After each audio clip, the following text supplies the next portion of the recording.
Hi, everybody.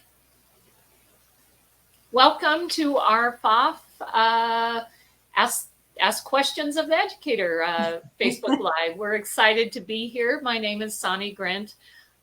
Before we actually get going with the questions, and some of you submitted questions. We also are excited that you might be putting questions in the chat today. But if by chance you see, and I want to say this right, we've had some problems in the past with spam messages coming up in the chat.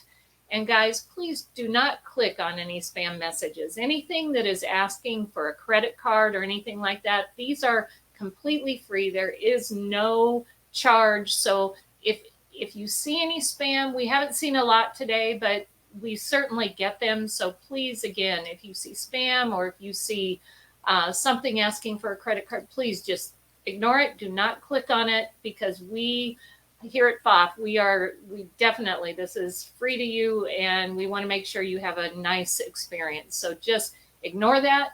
Don't click on any spam. And remember, again, if you ever see something that asks for a credit card, it is not from us. So just want to make sure you know that. So again, my name's Soni. I'm going to kick it over to Vanessa. She's going to also welcome you. You guys, we are really glad you're here today with us. Hi, everybody. I'm Vanessa. And again, just welcome. Thank you for taking the time to join us on this Facebook Live. Thank you to those that emailed in questions ahead of time. We're going to try to get to all of those questions. And if you didn't get a chance to do that and you have a question, please type it in the chat and we will try to answer those as we go along. So we've got an hour to fill. So we'll answer those questions as long as we can. I did want to kind of start out a little bit with just letting you know, next year, 2022, Pfaff will celebrate their 160th year of making sewing machines. So that's a big deal for us in the company, and I just thought we'd share that with you. And then I always think it's good to have a lesson on how to say Pfaff. We hear a lot of people, especially people that don't sew on a Pfaff sewing machine. I go to Houston Quilt Market and help out in some of the classrooms. So a lot of those students in there are not familiar with a Pfaff sewing machine, and they don't know how to say it. And they'll say Pfaff or Pfaff or so the P is silent, and it's just Pfaff. It's Perfect. A short A and FAF, really, Pfaff. Yeah, so it's easy. So in case you ever wondered what the right way to say that was, now you know. There we go. The other, probably one of the common questions that we get that I thought I would just kind of cover right off the bat is concerning like repairs. Like, where do I take my machine for repair? Or I have an older model and XYZ isn't working. What do I do? I will tell you, your dealer is your best resource for any kind of questions on the functionality like that of your machine.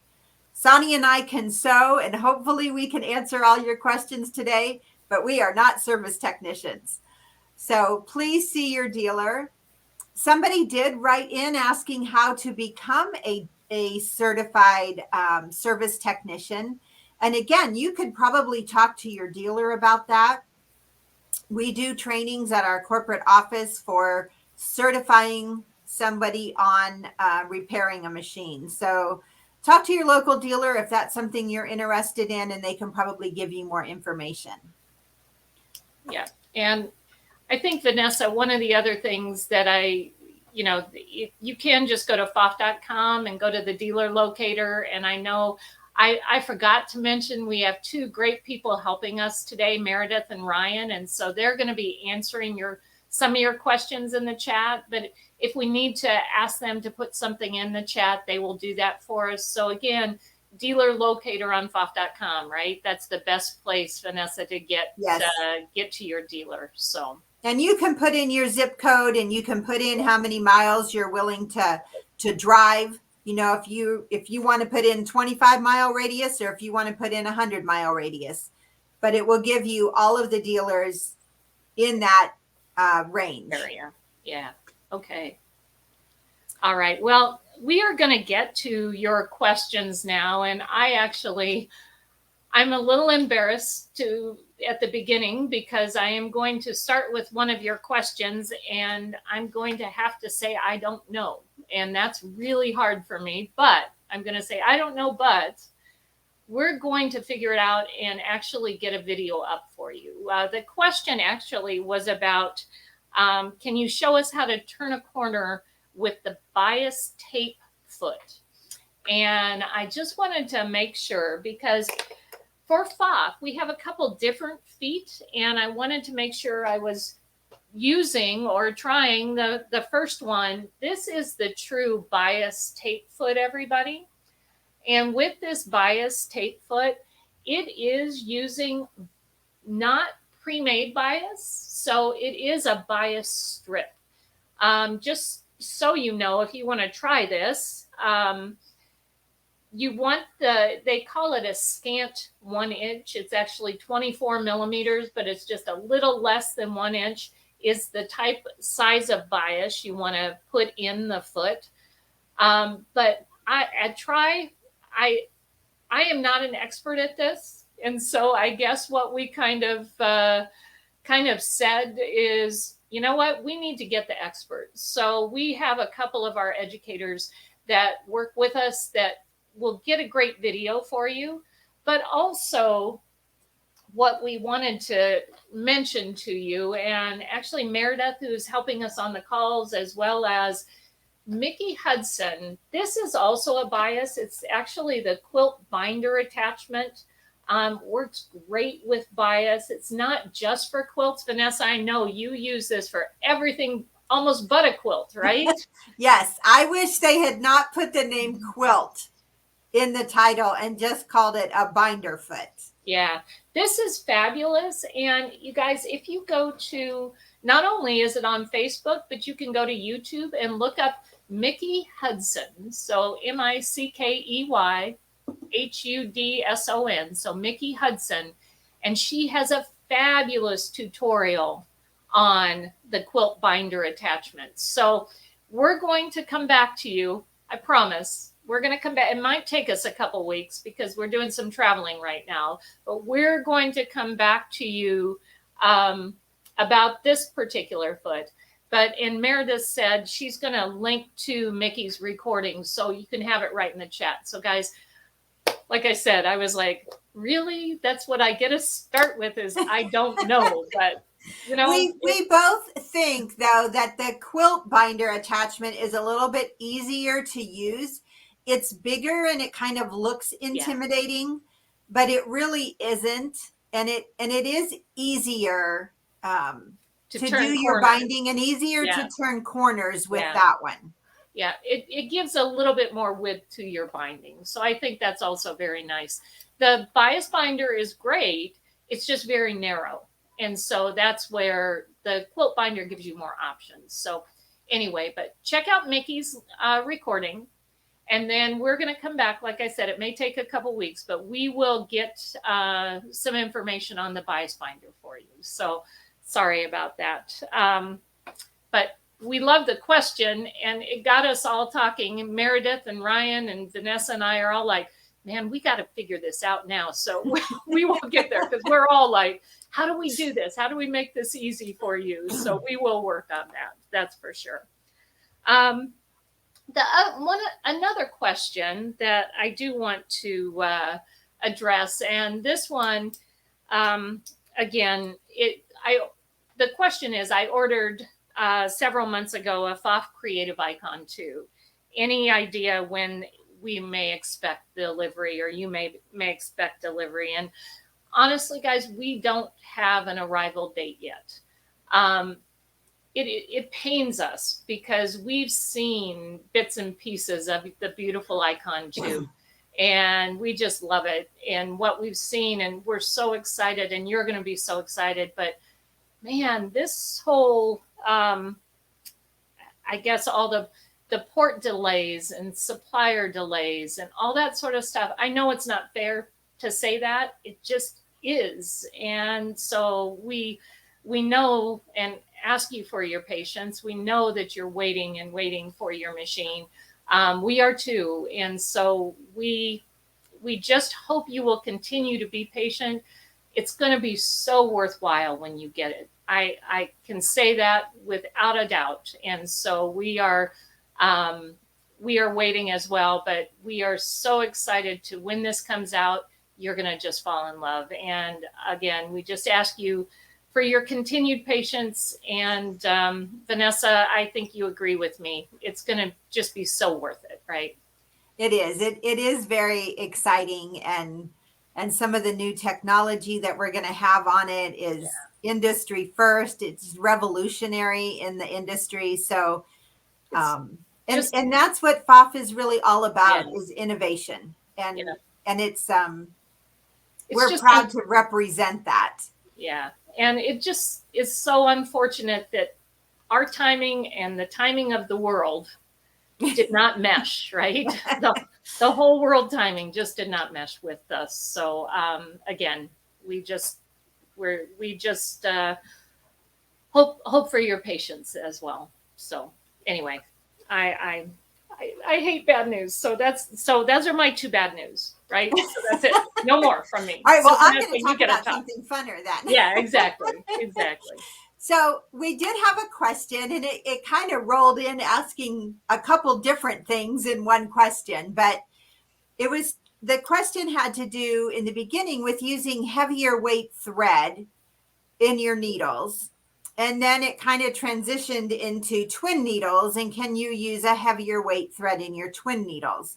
So first of all, let's talk about heavier weight thread. So you can get some really cool effects with a heavier weight thread. Top stitch thread is pretty readily available, and that is often what is used on the top stitching, like especially on a pair of jeans or on a pair of denim pants. So it is a heavier thread, so it gives a little bit more texture. It kind of jumps off the fabric a little bit.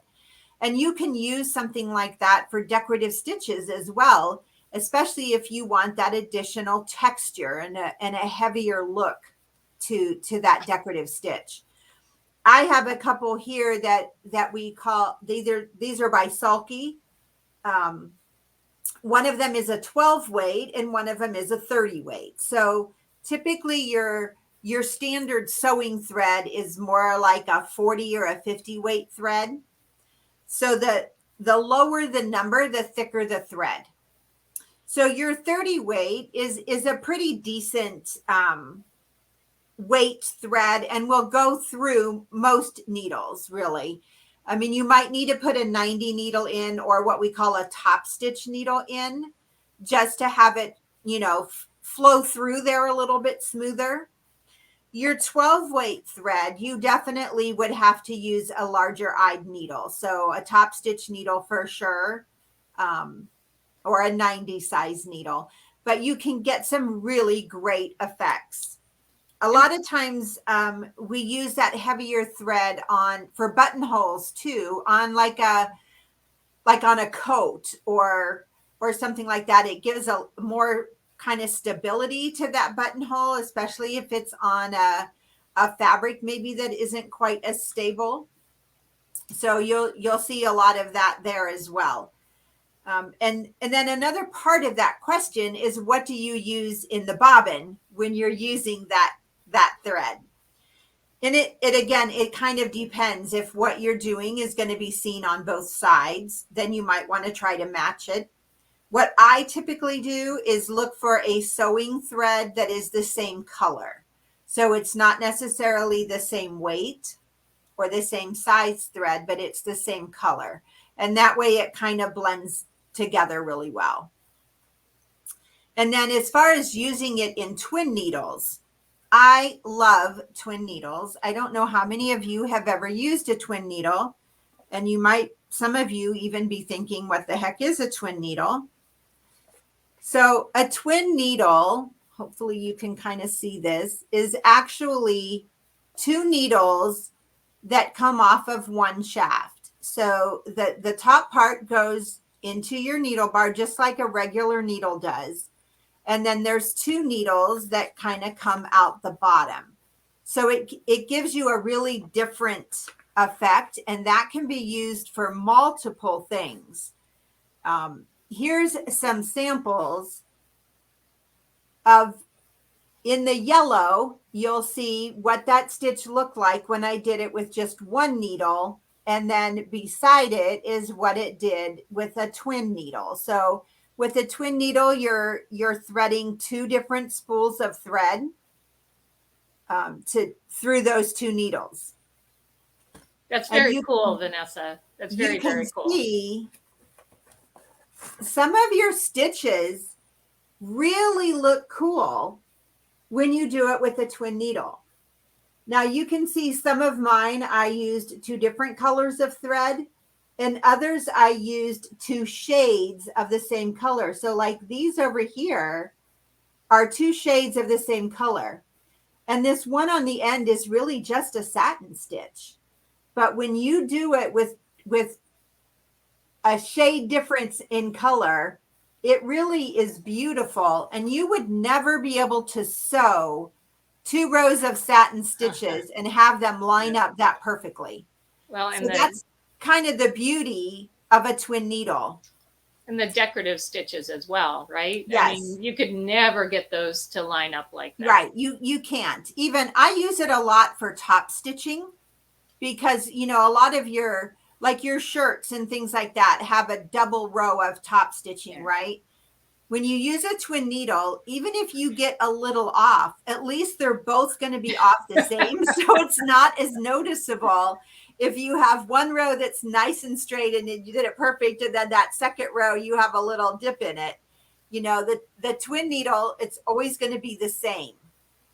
So, and they come in different sizes. So like on this package, this is a 3.0. That means the distance between the two needles, and the size needle hole or the needle itself is a 90. I have some that are a 2.5 width and the needle is an 80. So you could certainly use that heavier weight thread in your twin needle. I would suggest that you make sure it's a 90. So like this particular package is a 4.0 size 90 needle, and it will tell you that on the package. And the distance between can really change the look of something. If you look on here, you see if I can get that scallopy one in focus for you.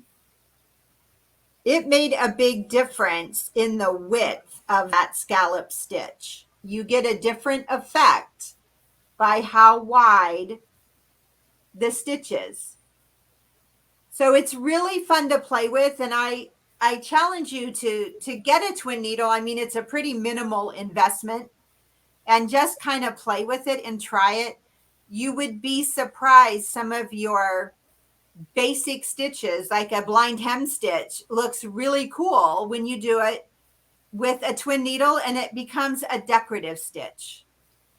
So Vanessa, will you repeat basically about what thread you use in the bobbin for heavier thread? I know you answered it, but I don't know if the question came before or after you answered. So I tend to use a sewing thread, but the same color. Yeah. And the other thing with twin needles is that you do sometimes need to loosen your tension a little bit. So again, don't be afraid to touch that tension and just bring it down a couple clicks. And a lot of times people will ask, well, can I use a twin needle on my machine? If you have a machine that has a zigzag stitch, if you can do a zigzag, you can use a twin needle.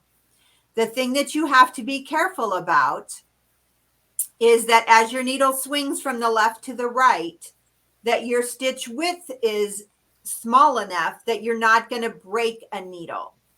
So on most of your Pfaff machines, you can go into settings and you can tell it what size twin needle you're using. So I might go in there and I might click in the 4.0 size. And then my machine is going to automatically adjust that stitch width for me. I don't even have to think about it. It's going to automatically adjust it so that I don't have to worry about breaking a needle. If you're on, some other machine that doesn't have that functionality, just turn your hand wheel and make sure that your needle is going to clear your opening in the base of your machine before you give it gas on that foot pedal. Yeah.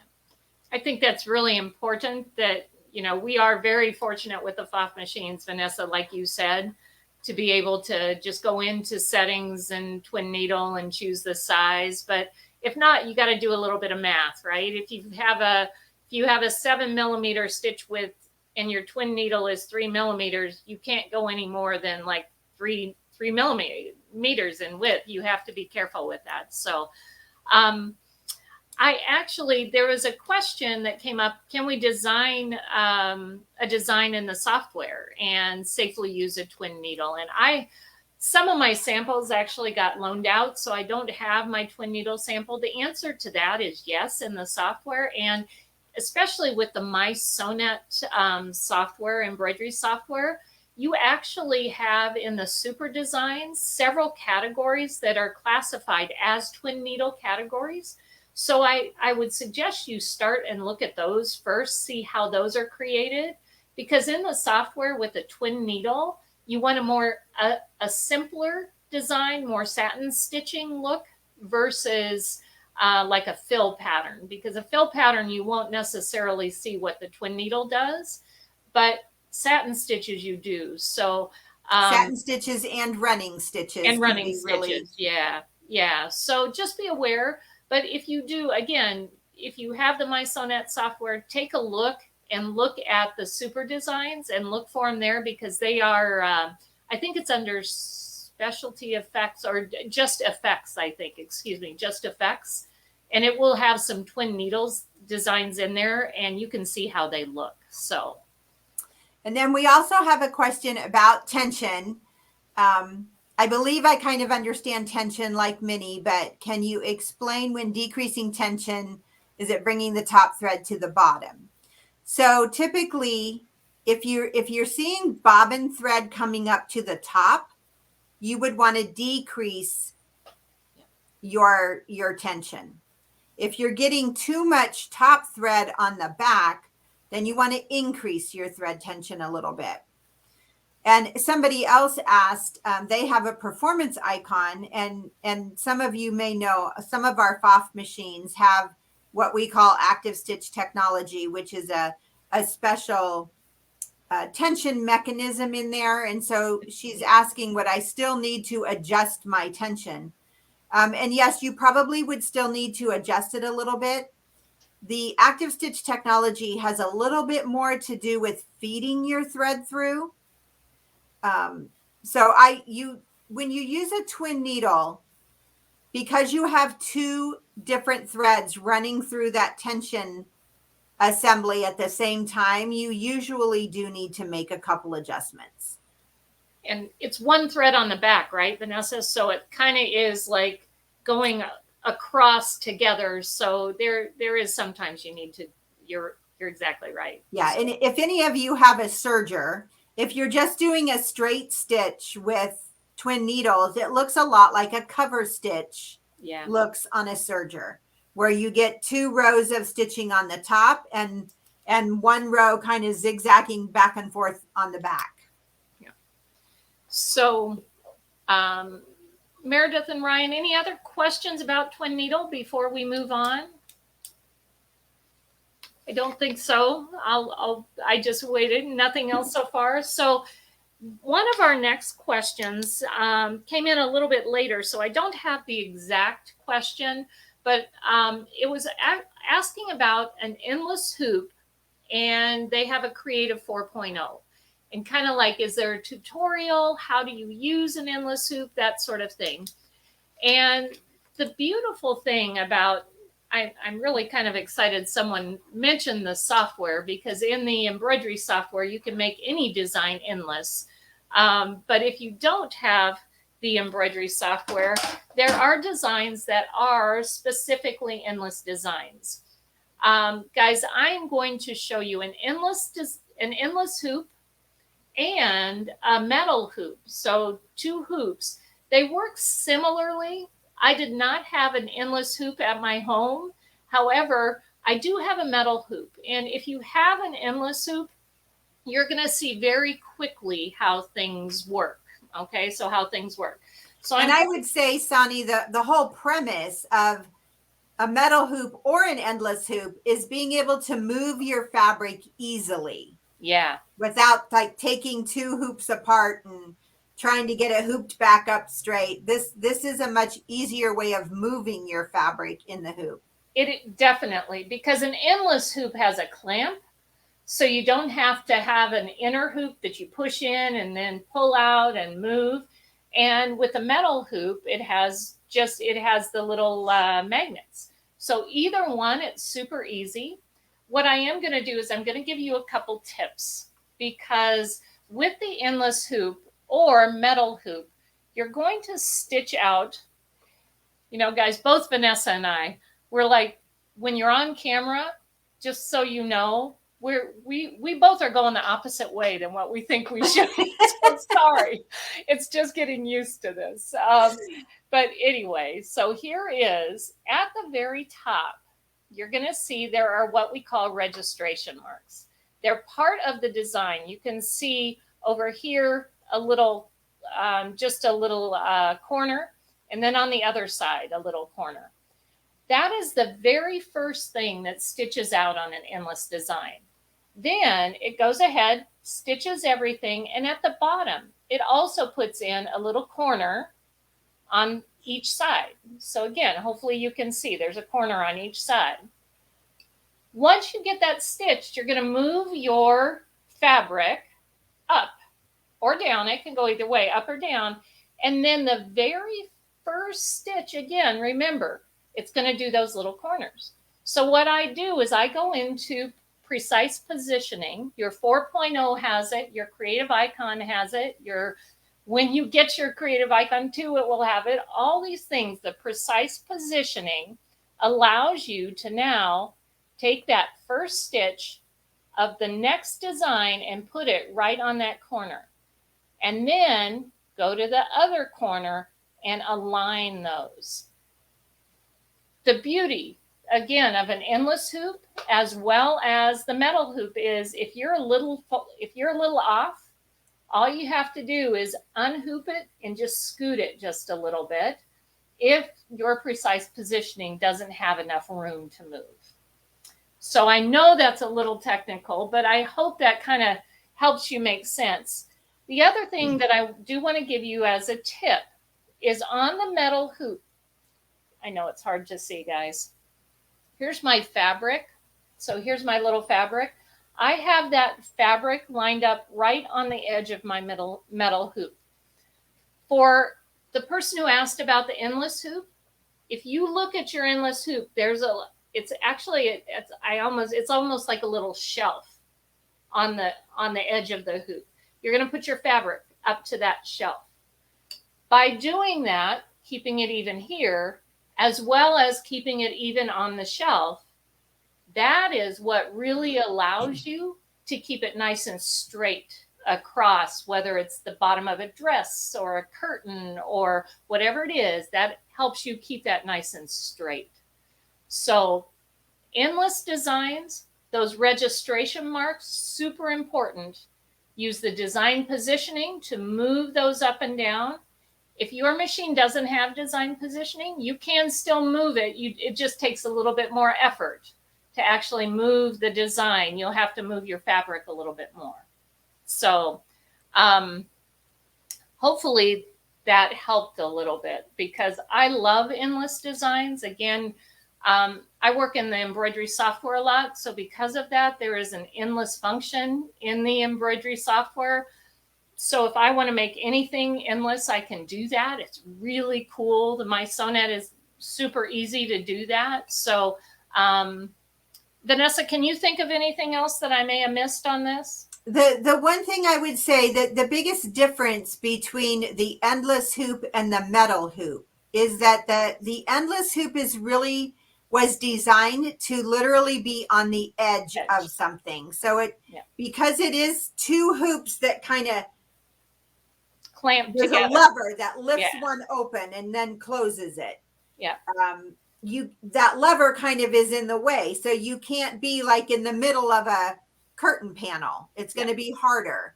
So if you're trying to go in the middle of something, I would suggest the metal hoop. Right. Whereas if you're doing along the edge of something, the endless hoop is great as well. So, and then Soni, somebody did ask, are you using the sticky stabilizer on the bottom as it suggests, or any stabilizer? Actually, that's a wonderful question. Sticky stabilizer is great. You know what, guys? What I did, I did a little bit of I did an endless design on a pashmina with an endless hoop because I wanted it on the bottom. As Vanessa said, very much it's like right along the edge. What I did is I used Aqua Magic stabilizer, plain Aqua Magic, not the sticky, because all I did is it was 6 feet of fabric. So all I did is I took that stabilizer and ran it down, left it, as just once I started stitching, it followed my design. So I didn't feel I needed sticky stabilizer. I just used the wash away, the Aqua Magic, which had enough, it was full enough that it worked very well. So that's what I kind of did, Vanessa. I also have done an endless design like around the bottom of a wedding gown. And, and I did not want to use sticky stabilizer for that either. Yeah. I used a very light tearaway, but I literally put the roll of stabilizer on the floor and just let it go, and it moved right along with my fabric. When I moved my fabric, I moved the stabilizer as well. So it does not have to be the sticky stabilizer. You can use whatever stabilizer is appropriate for the project. For the fabric, yeah, exactly. And a lot of times we use sticky stabilizer with the metal hoops, because then we can truly you can stick your fabric, or if it's a ribbon or something. But I think Vanessa and I both agree that we tend to use the stabilizer that's appropriate for whatever project you're using. So, and I also see Premier Plus 2 thinking about straight and curvy lines in borders with the twin needle.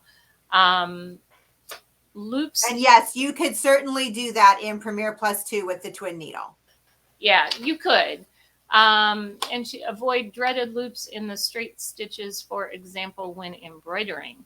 I think that, honestly, if you're using a twin needle, you might have to, I would certainly try and practice a little bit, but definitely play a little bit with your tension, because I think that will make a difference, don't you, Vanessa? Especially in embroidery. For me, I did a little skirt, and I did twin needle endless embroidery around it, and it actually was it worked just fine. So just practice a little bit. Yeah. All right.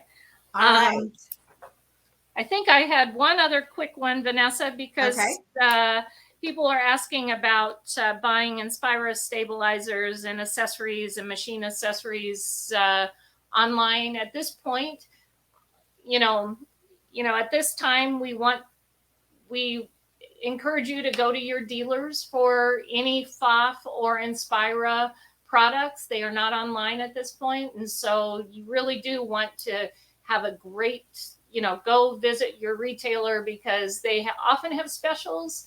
They have what you need. They can help you get the right thing. That's the beauty of going to a dealership, is they can help you get the right stabilizer, right, for the fabric, or get the right presser foot, or show you about the quilt binder that I can't do, right? So go to your dealer. They can help you with all of that. All right. All right. So we did have a question, which I thought was a fantastic question, about doing buttonholes in the hoop if you have an embroidery machine. So I am going to talk about that a little bit. Soni has a sample there where that is what she did. Yeah. Oh, and actually, I finally got my lighting right, I think, on this camera a little bit here, guys. So anyway, this is a little blouse that I made.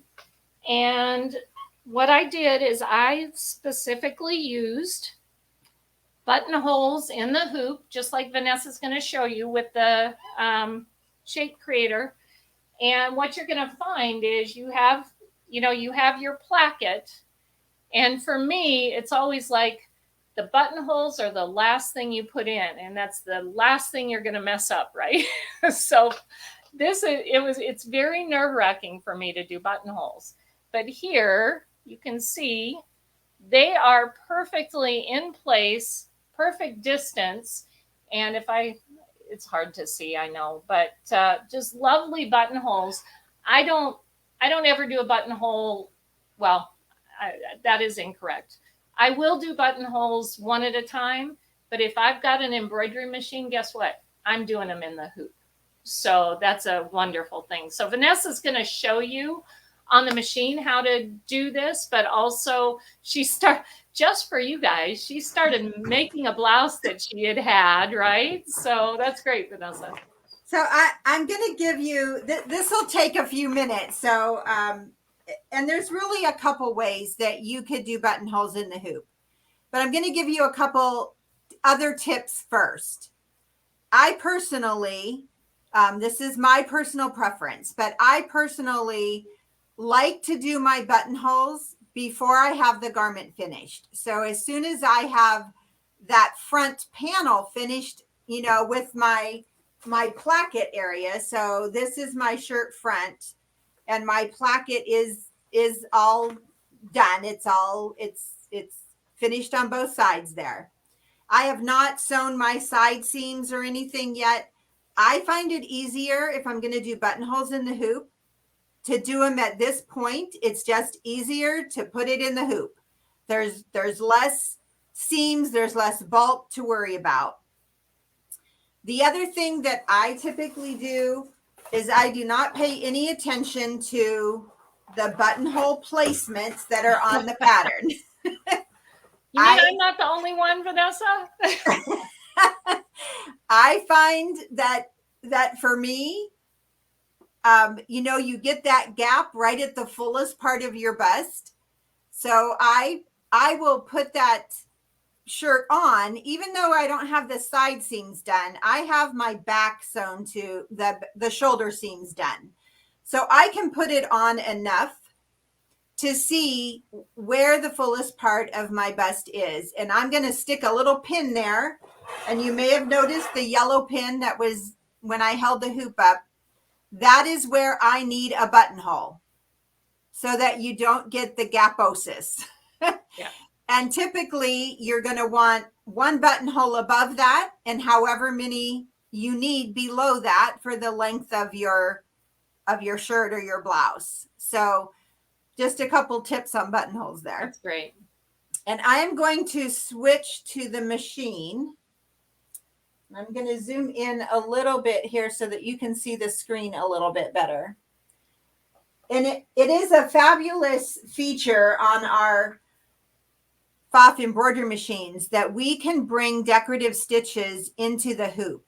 And there's a lot of fun things you can do with decorative stitches. So not all brands can you bring your decorative stitches into the hoop. There are a few brands that you can bring certain stitches in, but not all of your stitches, and not buttonholes. I was going to say buttonholes are pretty special for this. Yes. So you can bring your buttonholes in, which I think is fantastic. The other thing, I'm going to go through what we call the shape creator and show you how I would do them in shape creator. If you're on an embroidery machine that does not have shape creator, you can bring your buttonholes in, turn the grid on, your screen for your embroidery area, and that will help you make sure that your buttonholes are perfectly straight and evenly spaced. If you have the Shape Creator program on your embroidery machine, it just makes it easier. You know, you can do it without it, but if you have it, it's easier. So that's what I'm kind of going to walk through, and hopefully you're going to be able to see, get this a little bit closer and see if we can see on the screen. So I am on the Creative icon right now. If you're on a different machine that has Shape Creator, it might be positioned a little bit differently, but they still function the same. And Vanessa, I'm sorry, we're cutting off about a couple of inches on the side of the screen, on the right side as you're looking at it. If there's any way to, there, perfect. Okay. So my Shape Creator is at the bottom of the screen. So I'm just going to open that, and it takes me into a new Shape Creator window. And you'll see that you have a menu in here. The top menu is to choose your shape. So you do have basic shapes, you have some fun shapes, and then you also have alphabets. I am going to choose the straight line. So hopefully you could see a straight line popped in on my screen. Now I am going to move my straight line. I'm going to rotate it so it's vertical, because that's how my shirt is in my hoop, right? So I'm going to just touch my edit. I'm going to touch rotate, and I'm going to rotate it 90 degrees. Okay. The other thing that I can do with my line is I can kind of set the size of my line. So you are going to need to do a little bit of math. It's going to depend on what hoop you're using, how much space you want between your buttonholes. So I am going to just put mine, because I'm using the 360 by 260 hoop. Put my fingers over here, and I'm just going to make mine at 300 millimeters. So it's going to make my line a little bit longer. Let me try that again. Make sure it goes in there. Okay, now my line's a little bit longer. Now, my next two icons underneath my shapes, one is embroidery design, so I can bring an embroidery design into here, or I can bring in stitches. So I'm going to open my stitch menu, and I'm going to grab my buttonhole and bring that in. So you might be able to see it popped up right up here at the top of the line. What happens in Shape Creator is as you add the elements, it evenly spaces them on the line. So they're going to be straight, and they're going to be evenly spaced. That's my way to do it, Vanessa, because I can never put things straight. So that's it's hard with buttonholes, because you don't know how much to allow for the buttonhole itself, right? so it's tricky. So I'm going to put 4 buttonholes in here. That is going to give me about the distance that I want for my buttonhole. So that's what I'm putting in. Now you also may notice that my buttonhole itself is positioned horizontally, which is not typically how we place buttonholes on a blouse placket. So I am simply going to go into positioning, and I'm going to adjust those so that they're standing up. Okay. I could be done here, so I'm just going to press OK. And that is going to take me back out to my embroidery screen. I can put my blouse in. This is where I probably would use that stick-on stabilizer, because you can't really, you got to get your placket down the middle, right? You can't put your placket all the way over to the edge. It's kind of got to go down the middle. So I would typically use a stick-on stabilizer to place that here. Now remember, I've got that little pin in here that tells me I need a buttonhole right here. That is, to me, is my most important buttonhole. So once I go into stitch out mode, I would simply use my design positioning, my precise positioning, and move that line so that I make sure that my second buttonhole is right there on that spot. So Vanessa, before you go any further, guys, we're not seeing it. I just have to continue to say how cool this is, and I love this, and it's just so neat. I don't know if anyone out there that we can't see everybody's comments, but is anyone else as excited as I am? I mean, I think this is so cool. Please let us know, because I this was like a game changer when I learned to do this. And I'm going to show you one more thing, because this I think it just takes it to the next level. I've got my buttonholes. They're evenly spaced. They're all in a straight line. Now I can bring in a design. So I'm going to go to the mini designs because they're nice and small and they will fit in my placket. Now I can take those designs and I can just add that to the bottom of my buttonhole, and I can duplicate that. I mean, it's just so easy. I'll just duplicate that, make another one, pull it down, and just place those right at the bottom of my buttonholes. So now I've got my buttonholes perfectly lined up, perfectly spaced, and I've added a decorative element to it. Very cool. Very cool.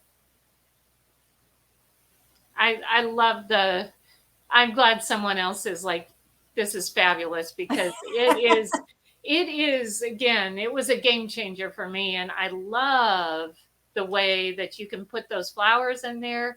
Planning on designing new buttonholes to stitch, designing in the hoops. So yay. We're glad that you're enjoying this. If you go into your mini designs and you go pretty much all the way down to the bottom of that menu, you're going to see that there are actually some mini designs or some buttonhole designs in there that already have decorative elements added to them. Yeah. So you've got, like, here's 1, 2, 3, 4, 5 different buttonholes in there that already have a decorative element to it.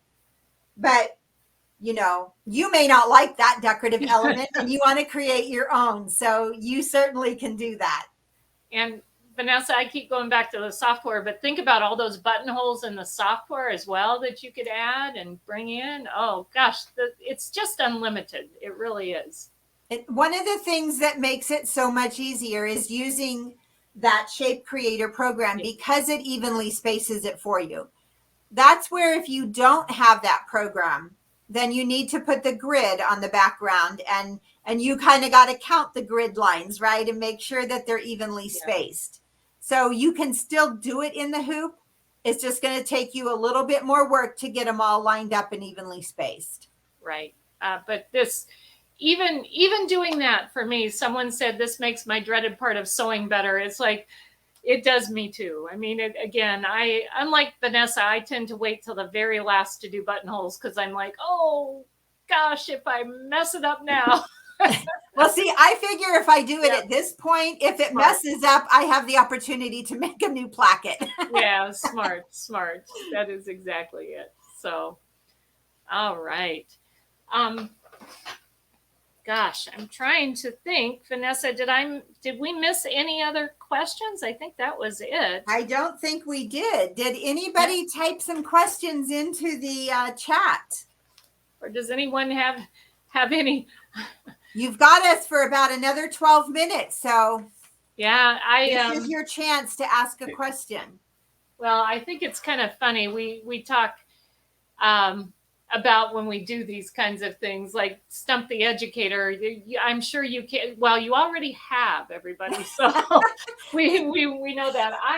You know what, Vanessa? As people are thinking about what other questions we may have, I've got a couple samples. I know you might have pulled in a couple samples, but I want to share a couple things with people just as we're getting ready for different parts of the year. I pulled out a couple samples, one of them being something that I made for the winter holidays. This little guy, it's something, again, I did in the software with the encore around this little guy is all encored, that sort of thing.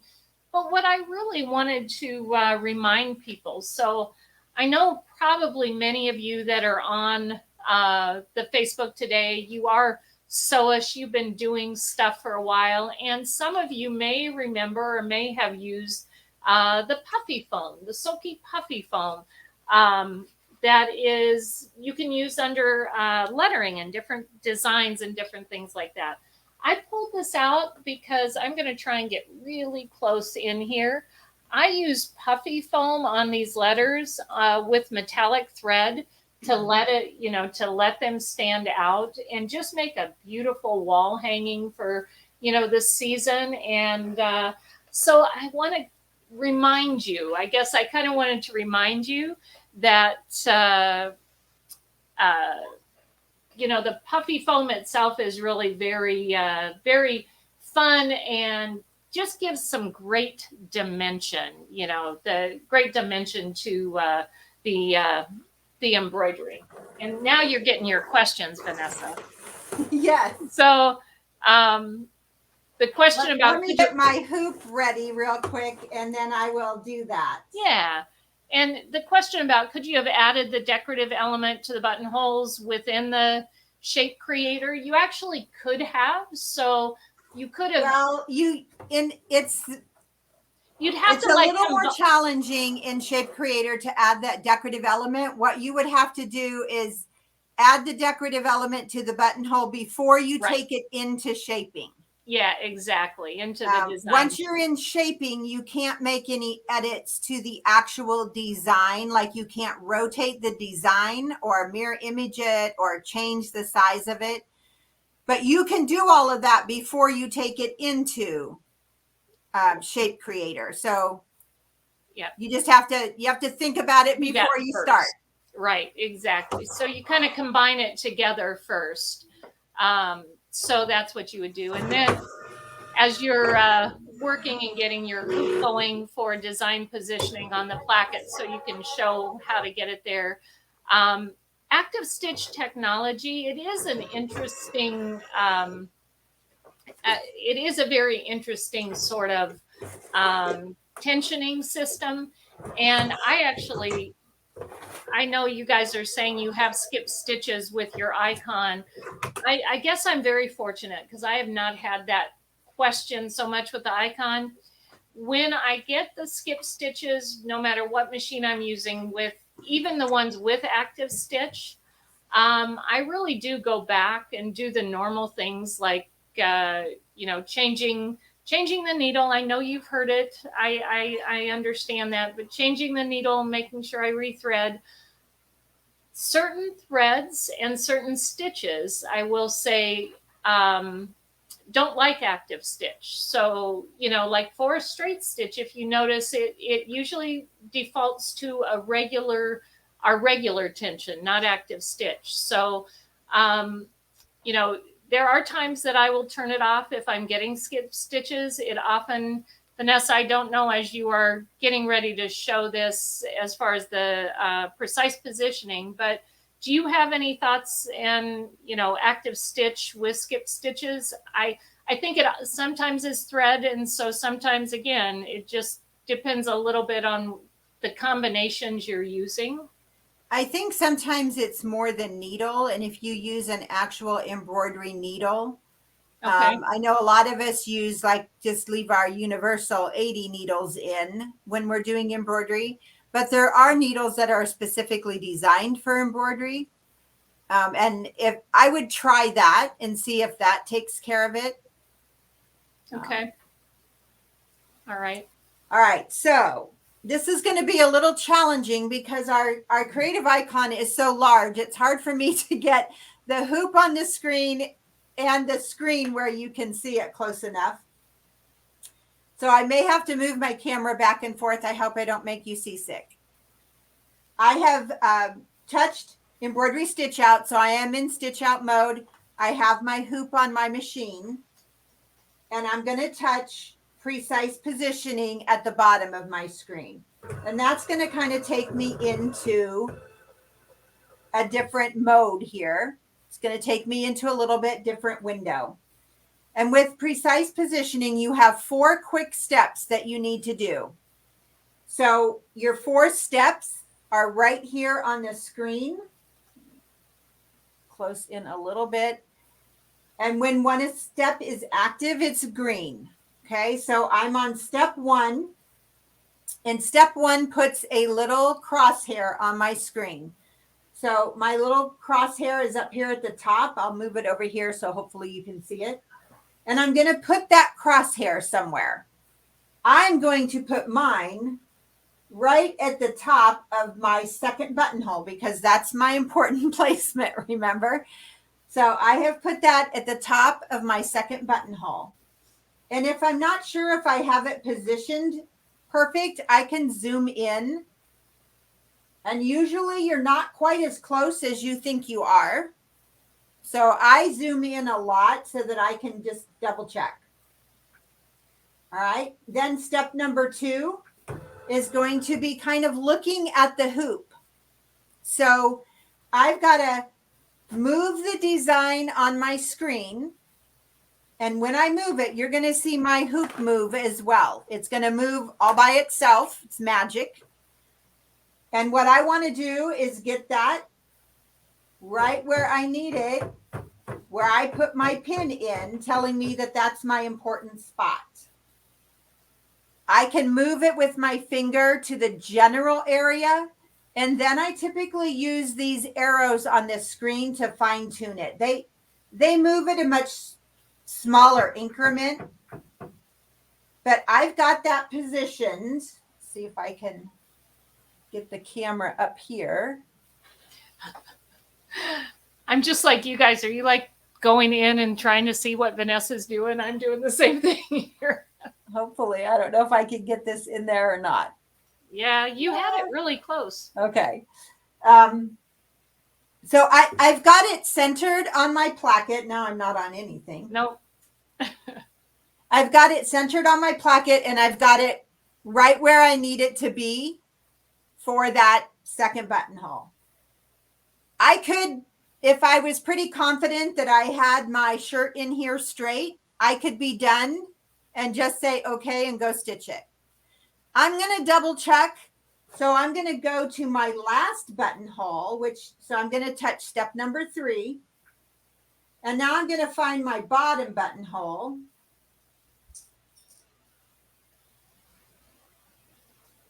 Oh, come on. My bottom buttonhole's way down here at the bottom. So I'm going to go to step number 3. I'm going to put that cursor on my second buttonhole. And as long as it's kind of on that buttonhole, because really what I want to make sure is that I'm in a straight line. So I've got that on my buttonhole. I'm going to touch step number 4.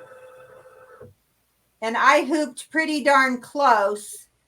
So I may just need to pivot that slightly to make sure that my buttonholes are centered in my placket. And that's really all there is to it. Is there any way you can turn to your camera, try again to get to the placket? I know it's hard, but there we go. All right. So I know you're like juggling 20. Let me touch okay here to get out of there. Okay.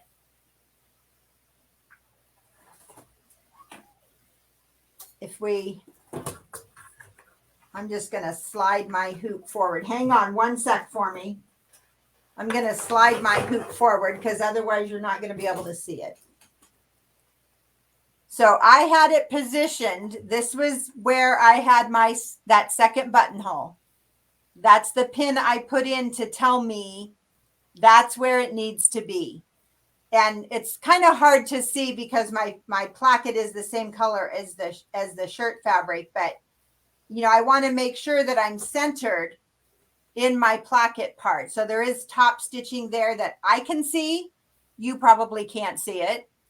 But I want to make sure that my buttonhole is centered, that it's not way over here or too close to the edge. So I made sure with that design precise positioning that I was right centered. That's great. Very cool. So, Vanessa, I think thank you for sharing and showing that. I think everybody was like that, how they can see how to keep it in a line like that. The question was about the skipping stitches was actually in sewing mode. And so, again, that was probably tension. If it was breaking in sewing mode, either tension or you might try, if you're using a 50 weight cotton thread, that's a little bit finer. You might even try a size 70 needle. Okay. So different, obviously, guys, different threads do different things. So it is something that, if you are experiencing that, and here's another thing that I tend to forget, and I was talking with someone yesterday, if I've been using my machine a lot, just realizing that I have been using it a lot and changing the needle, but also if I haven't taken it into service for a year, it's like, oh gosh, I really need to take it into service. It's like getting an oil change on your car, right? So I know you guys are probably doing that. I realize. So, but I would certainly, make sure, check your needle, check your thread. I use lots of different threads on my icon. And so when I use a cheap thread, a really inexpensive thread, I tend to get breakage, but otherwise I don't. So, just try a few different things with that. So anything else, Vanessa? I think we are at our time limit. I was going to show really quick because I used Shape Creator for the straight line, but I did want to show you can use Shape cute. Creator in different shapes, and you can use embroidery designs, and you can create some fun things Very cute. in Shape Creator that aren't necessarily a straight line. So just thought I'd show those really quick. Yeah, and in the settings in your creative icon, so if you go into settings, I believe it does show you the amount of time that you have left. It's under machine, I believe, Vanessa. Is that correct? I can't remember, and I don't have my icon here. I'm not sure that is in there anymore. It's going to depend on what machine you have. I do not think it's in the creative icon. Oh, okay. Okay. A service technician can give you that information Okay. because they can see it in a service mode. All right. All right. But they had to take that out to make room for something else in in settings. Yeah. All right. Okay. Well, if Meredith and Ryan, if there aren't any questions, you guys, please let us know. I hope you felt this was useful. I know that there were a couple things that we have to get back to you on, and believe me, we know that we do, and so we will. But I hope that we were able to answer at least a few questions, get you some inspiration, and we really appreciated your time coming to visit with us today. So thank you, everybody. We'll see you next time. Thanks a lot. Bye.